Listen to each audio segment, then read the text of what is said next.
Folks, in case you missed it, FBI Director James Comey and NSA Director Mike Rogers testified in front of Congress today.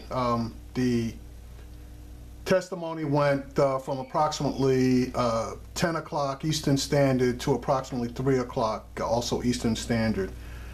And I got to be honest with you. There was a lot of questions asked by both sides. Some of them were, let us say, a bit pointed, a bit partisan, and some of them were pretty much straight out, honest questions. But my point is that this gentleman basically answered quite a few of the questions put forth to him as he could not respond, i.e. because he was concerned about releasing information that was confidential or secured, or because he does not discuss specific policies and he doesn't deal in hypotheticals. Okay. Mr. Mike Rogers, he was a bit more forthcoming, and he did, in the defense of Mr. Comey, also state that there were certain things that he couldn't talk about. And the committee recognized that, and they stated on more than one occasion that they understood that anytime there's secure information that they are asking for, they understand that it cannot be released in a public setting. Have absolutely no problem with that. But there are three things from that meeting that I basically took from. Now, a lot of people are saying there's only two, but I'm saying there are three.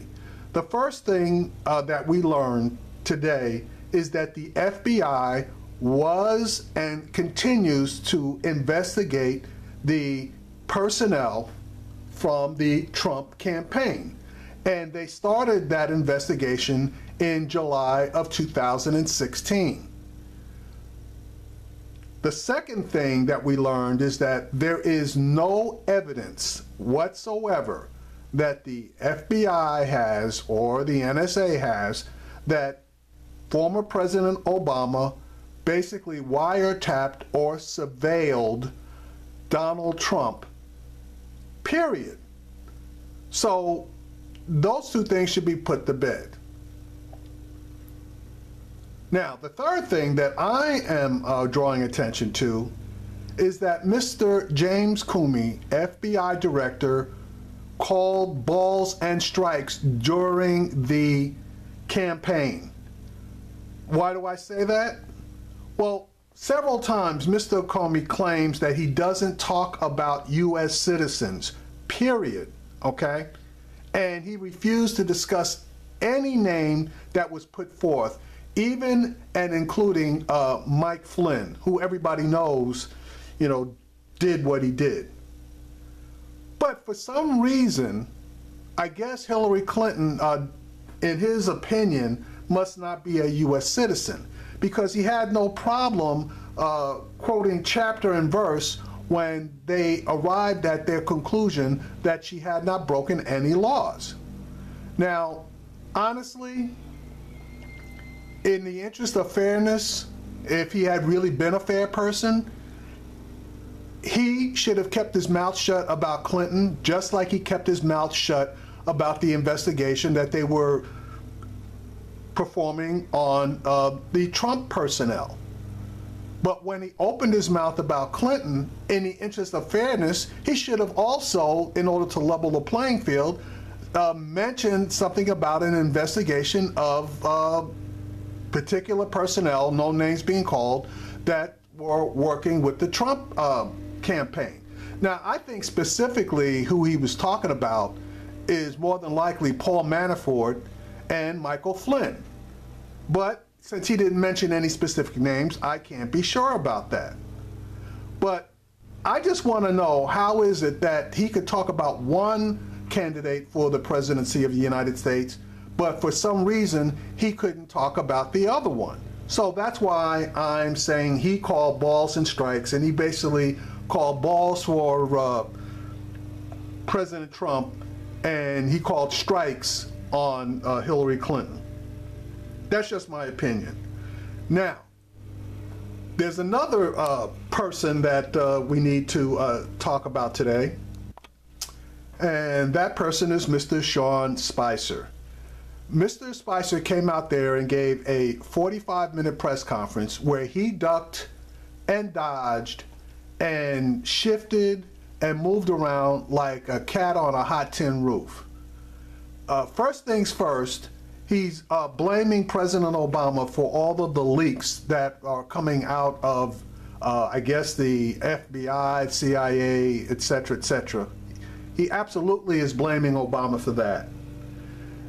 But then when it comes to the investigation on collusion, he basically said, and I do mean this is exactly what he said.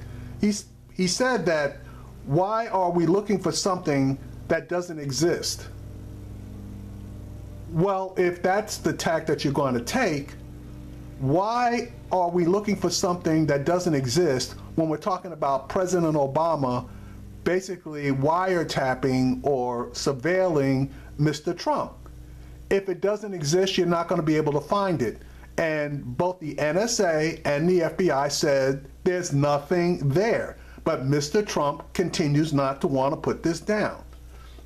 Now, he also mentioned some bullshit, and I apologize. He mentioned Paul Manafort having a very, very limited role in the Trump candidacy. That is a lie. Paul Manafort came in after Corey Lewinsky basically got in trouble and then kicked to the curb. It was Paul Manafort that really started the turnaround for this campaign. It was Paul Manafort who arranged the entire Republican National Committee, the entire event. That was Paul Manafort, okay? It was Paul Manafort that moved Donald Trump away from that speaking right off the top and onto teleprompters. Now, I will grant you, okay, that Steve Bannon and Kellyanne Conway were the ones that got Donald Trump firmly onto the teleprompters, but it was Steve Manafort who went down to Congress, made nice with all those guys, and basically started wooing them to come to, I guess, Trump's defense. He was also the guy that told Donald Trump that he had to stay on point and to get on the teleprompters. So for Mr. Spicer to say that the role that Paul Manafort played was insignificant, that's just a crock of crap. And now every time people start mentioning all the negatives about Donald Trump, Mr. Spicer just gets out there and spins.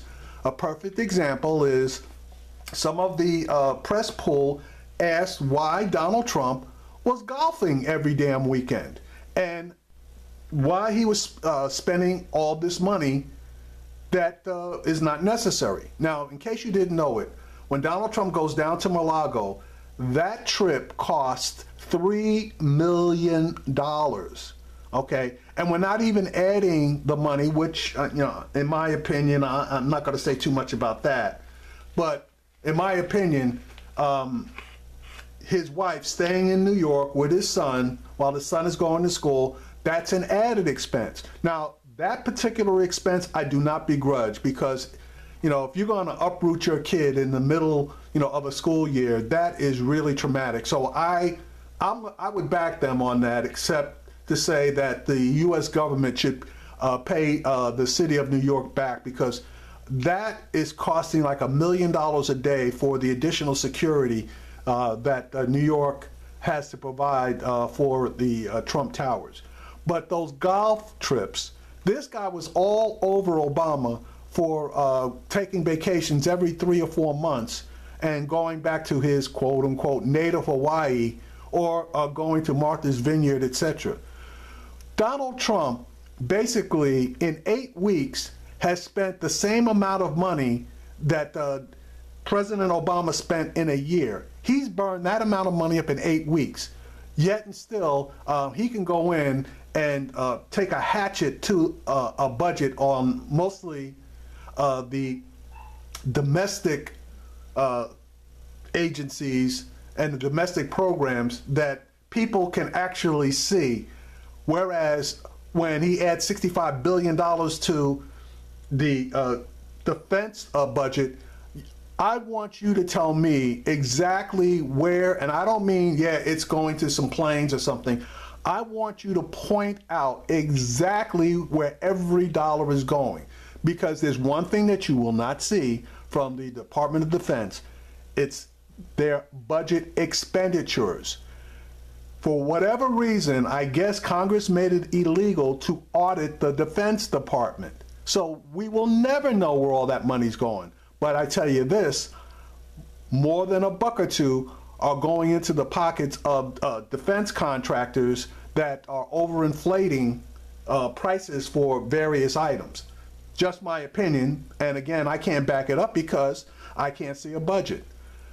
This is getting real, folks, and there's just too many things going on here.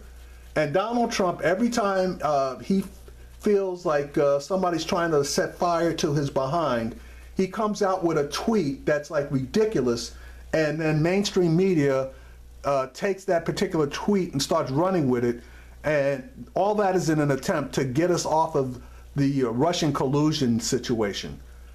And I hope mainstream media does its job and stays on this thing until its logical conclusion.